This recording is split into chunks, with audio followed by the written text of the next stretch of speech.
നമസ്കാരം. ഇന്നത്തെ വീഡിയോയിൽ നമ്മൾ ഗ്രീൻ പ്ലാനറ്റ് നൽകുന്ന തൊഴിലവസരങ്ങളെ കുറിച്ചാണ് സംസാരിക്കുന്നത്. നമസ്കാരം സാർ. എന്താണ് ഗ്രീൻ പ്ലാനറ്റ്? ഗ്രീൻ പ്ലാനറ്റ് എന്ന് പറയുന്നത് പഞ്ചാബിലെ ജലന്ധർ ആസ്ഥാനമായിട്ടുള്ള ഒരു അഗ്രികൾച്ചർ കമ്പനിയാണ്, പ്രൈവറ്റ് ലിമിറ്റഡ് കമ്പനിയാണ്. ഈ കമ്പനി ഉടലെടുക്കാനായിട്ടുള്ളൊരു കാരണം എന്ന് പറയുന്നത് പഞ്ചാബിൽ ഒരു 24 വർഷങ്ങൾക്ക് മുമ്പ് അവിടെ ഒട്ടേറെ ആളുകൾക്ക് ക്യാൻസർ രോഗം പിടിപെട്ട് അങ്ങനെ ഒരു അവസ്ഥ അവിടെ ഉണ്ടായിരുന്നു. അപ്പം ഇതിൻ്റെ കാരണം എന്ന് പറയുന്നത് പഞ്ചാബിൽ കൃഷിയുടെ ഒരു കേന്ദ്രമാണെന്ന് നമുക്കറിയാം. അപ്പോൾ അവിടെ ഈ വ്യാപകമായ രീതിയിൽ കീടനാശിനിയും രാസവള പ്രയോഗവും കൊണ്ടാണ് ഇങ്ങനെ കൂടുതൽ ആളുകൾക്ക് ഈ രോഗം പിടിപെടാൻ ഇടവന്നത്.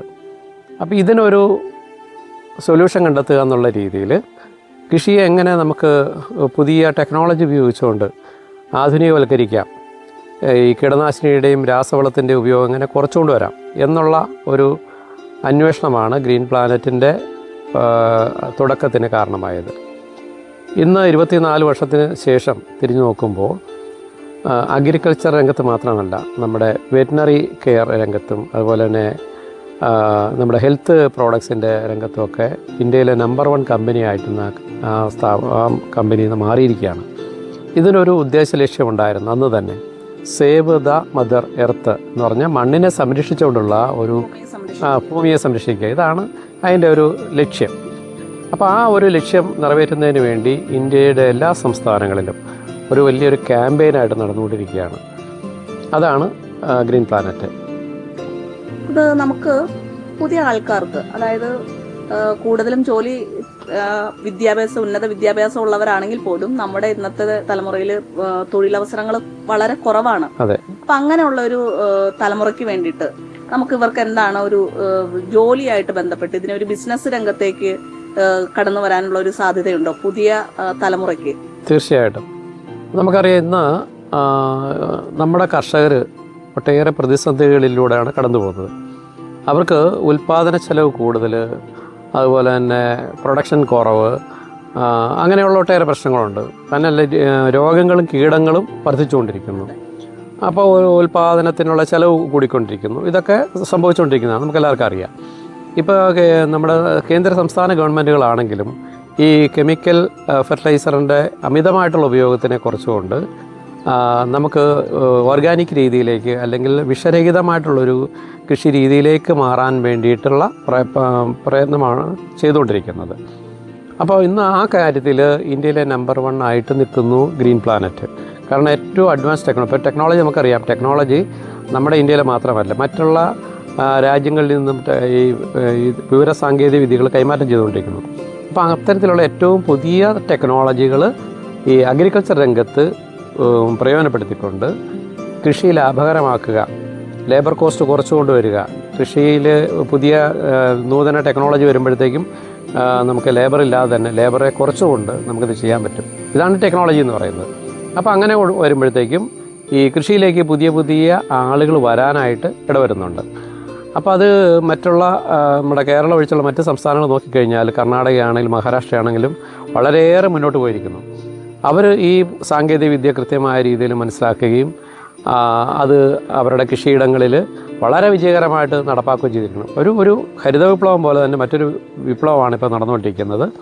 വിഷരഹിതമായിട്ടും പോഷകസമൃദ്ധമായിട്ടും ഉൽപ്പാദനം വളരെ ഗണ്യമായ രീതിയിൽ മറ്റുള്ള സംസ്ഥാനങ്ങളിൽ വർദ്ധിച്ചുകൊണ്ടിരിക്കുന്നു. അപ്പോൾ ഇത്തരം പ്രോഡക്റ്റുകൾ ഉപയോഗിച്ചപ്പോഴാണ് അവിടെ അത് സാധ്യമായത്. അപ്പോൾ നമ്മൾ തീർച്ചയായിട്ടും നമ്മുടെ കേരളത്തിലും ഇത്തരത്തിലുള്ള ടെക്നോളജി ഉപയോഗിച്ചുള്ള കൃഷി വരുമ്പോഴത്തേക്കും അത് ലാഭകരമായിട്ടുള്ളൊരു കൃഷിയിലേക്ക് മാറ്റാനായിട്ട് നമുക്ക് സാധിക്കും.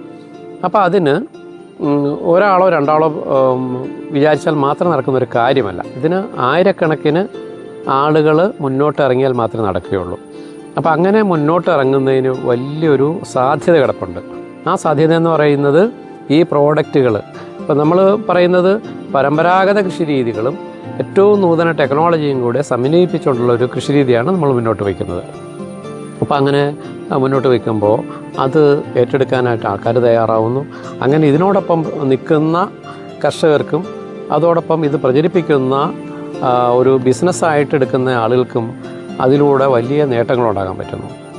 ബിസിനസ്സുകാരനാണെങ്കിൽ അവർക്ക് ലാഭം കിട്ടുന്നു, കർഷകർക്കാണെങ്കിൽ അവരുടെ പ്രൊഡക്ഷൻ ഇൻക്രീസ് ചെയ്യുകയും അവരുടെ പ്രോഡക്റ്റിൻ്റെ ക്വാളിറ്റി ഉണ്ടാകുകയും ചെയ്യുമ്പോഴത്തേക്കും തീർച്ചയായിട്ടും കർഷകരും അതിലേക്ക് വരുന്നു. അപ്പോൾ അങ്ങനെ വലിയൊരു ഭാവിയാണ് ഈ ഒരു രംഗത്ത് നിലവിലുള്ളത്.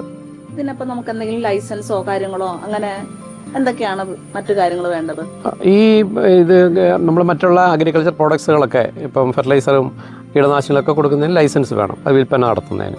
എന്ന് പറഞ്ഞ പോലെ തന്നെ നമുക്കിതിനും ലൈസൻസ് ഒക്കെ എടുത്ത് തന്നെയാണ് വർക്ക് ചെയ്യേണ്ടത്. അപ്പോൾ ഫെർട്ടിലൈസർ ലൈസൻസ് എടുക്കുന്നതിന് അതിൻ്റെ ചില മാനദണ്ഡങ്ങളുണ്ട്. ഇപ്പം BSc കെമിസ്ട്രി കഴിഞ്ഞവർക്കും അതുപോലെ തന്നെ INM പോലുള്ള കോഴ്സുകൾ, ഇൻ്റഗ്രേറ്റഡ് ന്യൂട്രിയൻ മാനേജ്മെൻറ്റ് എന്നുള്ള കോഴ്സുകളൊക്കെ കഴിയുന്നവർക്ക് ഇതിൻ്റെ ലൈസൻസ് എടുക്കുന്നതിന് ബുദ്ധിമുട്ടൊന്നുമില്ല. അപ്പോൾ അങ്ങനെ ലൈസൻസ് എടുത്ത് നമുക്കൊരു സ്ഥാപനമായിട്ട് തന്നെ നമുക്ക് തുടങ്ങാം. അപ്പോൾ ഇതിനകത്ത് മറ്റൊരു ഫെർട്ടിലൈസർ ഒരു സ്ഥാപനം പോലെയല്ല, നമ്മളൊരു സ്ഥാപനം നടത്തുമ്പോൾ അത് കർഷകരെ എഡ്യൂക്കേറ്റ് ചെയ്തുകൊണ്ട് വേണം നമ്മൾ ചെയ്യാനായിട്ട്. കാരണം സാധാരണ ഉപയോഗിച്ചുകൊണ്ടിരിക്കുന്ന വളത്തിൽ നിന്ന് വ്യത്യസ്തമായിട്ട് ഇത് നൂതന ടെക്നോളജിയാണെന്ന് പറഞ്ഞു. അതെ, അവരെ നമ്മൾ ആദ്യം ഇത് പറഞ്ഞ് മനസ്സിലാക്കണം, ഇത് ഇന്നതാണ്. അപ്പം നമ്മൾ സാധാരണ ഒരു വളം വാരിയിടും പോലെ ഇടേണ്ട ആവശ്യമില്ല. ഇത് നാനോ ബയോടെക്നോളജികളൊക്കെയാണ്. അപ്പോൾ വളരെ കുറഞ്ഞ അളവിൽ ഉപയോഗിച്ചാൽ മതി. ഇപ്പോൾ 100 മില്ലി കൊണ്ട് 100 ലിറ്റർ വെള്ളത്തിൽ ചേർത്തിട്ട് നമുക്ക് ഫോളിയറൈഡ് സ്പ്രേ കൊടുക്കാം. 50 ഗ്രാം കൊണ്ട് ഒരേക്കറിൽ കൃഷി ചെയ്യാം. അത്രയും അഡ്വാൻസ്ഡ് ആണ്. അപ്പോൾ അതൊക്കെ എങ്ങനെ ഉപയോഗിക്കണം, ഏത് സമയത്ത് ഉപയോഗിക്കണം? ഇതിൻ്റെ ഒരു പ്രത്യേകത വെച്ചാൽ നമുക്ക് സീഡ് ട്രീറ്റ് ചെയ്യുന്നത് മുതൽ soil treatment, growth stage, flowering stage, fruiting stage, അങ്ങനെ ഓരോ ഘട്ടത്തിലും എന്തൊക്കെയാണ് ചെയ്യണമെന്നുള്ളത് നമുക്ക് ആളുകൾക്ക് പറഞ്ഞ് മനസ്സിലാക്കി കൊടുക്കണം. അപ്പോൾ ഈ കൃഷി രീതി ആദ്യം നമ്മൾ പഠിക്കുക എന്നുള്ളതാണ്. ഇതിലേക്ക് വരുന്ന ഒരാൾ ചെയ്യുന്നത് വെച്ചാൽ ഇത് പഠിക്കുക, എന്നിട്ട് അത് മറ്റുള്ളവർക്ക് പറഞ്ഞു കൊടുക്കുക. ബിസിനസ് എന്ന് പറയുമ്പോൾ എപ്പോഴും ലാഭനഷ്ടങ്ങൾ ഉണ്ടാവുമല്ലോ. ഉണ്ട്. നഷ്ടസാധ്യതകളെ പറ്റി അതെ, അത് നമ്മൾ അറിഞ്ഞിരിക്കേണ്ട കാര്യമാണ്. ഇപ്പം നമുക്ക് അറിയാം, ഇപ്പോൾ ഓണം വരുമ്പോൾ ഒത്തിരി പുതിയ ബിസിനസ് സ്ഥാപനങ്ങൾ നമ്മുടെ നാട്ടിലൊക്കെ കൂണുപോലെ മുളച്ചു വരാറുണ്ട്. പക്ഷെ അടുത്ത ഓണത്തിന് ഇത്തരത്തിൽ എത്ര സ്ഥാപനങ്ങൾ നിലനിൽക്കുന്നുണ്ടെന്ന് നോക്കിക്കഴിഞ്ഞാൽ അതിൻ്റെ ഒരു 60% നിന്നു പോകുന്നതാണ് അല്ലേ? അതും ലക്ഷങ്ങൾ ഇൻവെസ്റ്റ് ചെയ്തിട്ടാണ്. അങ്ങനെ ഇൻവെസ്റ്റ് ചെയ്ത് നഷ്ടത്തിലേക്ക് വരാൻ ഒരു സാധ്യതയും ഈ ഒരു ബിസിനസ്സിൽ കാണുന്നില്ല. കാരണം ഇത് എന്നും നമുക്ക് മനുഷ്യർ ഉള്ളിടത്തോളം കാലം ആവശ്യമാണ് നമുക്ക് ഭക്ഷണം. ആ ഭക്ഷണം ഉൽപ്പാദിപ്പിക്കുന്നതിനുള്ള, ഭക്ഷ്യവസ്തുക്കൾ ഉൽപ്പാദിപ്പിക്കുന്നതിനുള്ള ആ ഒരു രംഗത്താണ് നമ്മൾ കാൽവെക്കുന്നത്. അപ്പോൾ അങ്ങനെ വരുമ്പോൾ ഇത് ശരിയായ രീതിയിൽ മനസ്സിലാക്കുകയും ഫീൽഡിൽ കർഷകരെ നേരിട്ട് ഈ കാര്യങ്ങൾ പറഞ്ഞ് ബോധ്യപ്പെടുത്തുകയും ചെയ്യുന്ന ഒരാളാണെങ്കിൽ ഈ ഒരു പ്രോഡക്റ്റിൻ്റെ കൺസൾട്ടൻ്റായിട്ട് മാറാൻ പറ്റും. ഒരു കർഷകർക്ക് നമുക്ക് അഡ്വൈസ് കൊടുക്കാൻ പറ്റുന്ന കൺസൾട്ടൻ്റായിട്ട് മാറാൻ പറ്റും.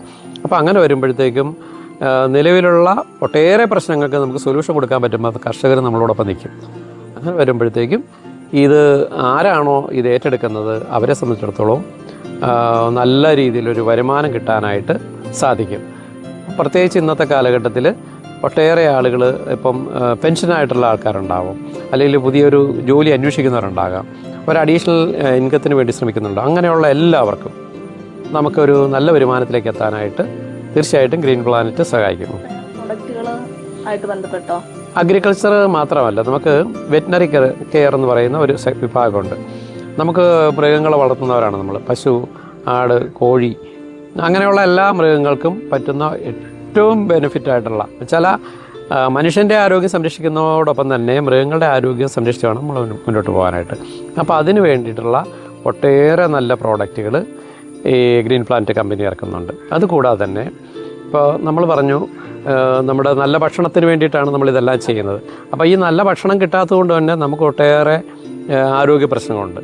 ഈ ആരോഗ്യ പ്രശ്നങ്ങളൊക്കെ നമ്മൾ ആശ്രയിക്കുന്നത് നേരെ ഹോസ്പിറ്റലുകളിലേക്കാണ്. അപ്പോൾ ആ ഹോസ്പിറ്റലിൽ പോകാതെ തന്നെ നമുക്ക് ശരിയായ ഭക്ഷണത്തിൻ്റെ കൂടെ തന്നെ ഹെൽത്ത് സപ്ലിമെൻറ്റ്സ് കഴിച്ചുകൊണ്ട് നമ്മുടെ ആരോഗ്യത്തിനെ മെച്ചപ്പെടുത്താനായിട്ട് സാധിക്കും. അത്തരത്തിലുള്ള ഒട്ടേറെ ന്യൂട്രോസ്യൂട്ടിക്കൽ ഐറ്റംസിൽ ഒത്തിരി പ്രോഡക്റ്റുകൾ നമുക്ക് നിലവിലുണ്ട്. അത് കഴിച്ചുകൊണ്ട് തന്നെ നമുക്ക് പല പ്രശ്നങ്ങളും നമ്മൾ ഫേസ് ചെയ്യുന്ന ഒട്ടേറെ പ്രശ്നങ്ങൾക്ക് സൊല്യൂഷൻ കണ്ടെത്താനായിട്ട് പറ്റും. അതുപോലെ നമ്മുടെ ഹോം കെയർ, നമ്മുടെ വീട്ടിലേക്ക് ആവശ്യമായിട്ടുള്ള ഒത്തിരി പേഴ്സണൽ കെയർ ആയിട്ടുള്ള പ്രോഡക്റ്റുകൾ, ഇതെല്ലാം നമുക്ക് ഗ്രീൻ പ്ലാനറ്റ് കമ്പനിയിൽ നിന്ന് 24 വർഷം കൊണ്ട് അവർ ആ രംഗത്തെല്ലാം ഏറ്റവും ക്വാളിറ്റിയുള്ള ഉൽപ്പന്നം, അതാണ് നമുക്കിത്, അതൊരു ഉറപ്പാണ്. 100% ഗ്യാരണ്ടീഡ് ആയിട്ടുള്ള ക്വാളിറ്റിയുള്ള ഉൽപ്പന്നങ്ങളാണ് അവർ നമുക്ക് തരുന്നത്. ഇനി അതെങ്ങനെ ഉപയോഗിക്കണം എന്നുള്ളത് നമ്മൾ പഠിക്കുക. കാരണം നോർത്ത് ഇന്ത്യയിലെ കൃഷിയല്ല കേരളത്തിൽ. അപ്പോൾ കേരളത്തിലെ കൃഷി വ്യത്യസ്തമായതുകൊണ്ട് തന്നെ കേരളത്തിലെ കൃഷിക്ക് ഈ പ്രോഡക്റ്റുകൾ എങ്ങനെ ഉപയോഗിക്കാൻ പറ്റും എന്നുള്ളത് കൃത്യമായ രീതിയിൽ നമ്മൾ മനസ്സിലാക്കണം. അതിന് മനസ്സിലാക്കുന്നതിന് വേണ്ട ട്രെയിനിങ്ങും മറ്റു കാര്യങ്ങളൊക്കെ നമ്മൾ ഈ കമ്പനിയുടെ ഭാഗത്തുനിന്ന് ചെയ്തു കൊടുക്കുന്നുണ്ട്. അപ്പോൾ അങ്ങനെ വരുന്ന ആൾക്കാരെ സംബന്ധിച്ചിടത്തോളം അവർ ട്രെയിൻഡായിട്ട് വളരെ സക്സസ് ആയിട്ട് അവരുടെ ലൈഫിൽ നമുക്ക് ഏത് അച്ചീവ്മെൻറ്റ്സിലേക്കും എത്താനായിട്ട് വലിയൊരു ഹെൽപ്പാണ് ഈ കമ്പനി ചെയ്യുന്നത്. അപ്പം നമ്മുടെ കൂടുതൽ വിവരങ്ങൾ വീഡിയോയുടെ താഴെ കൊടുത്തിട്ടുണ്ട്. വിളിക്കാം, അന്വേഷിക്കാം.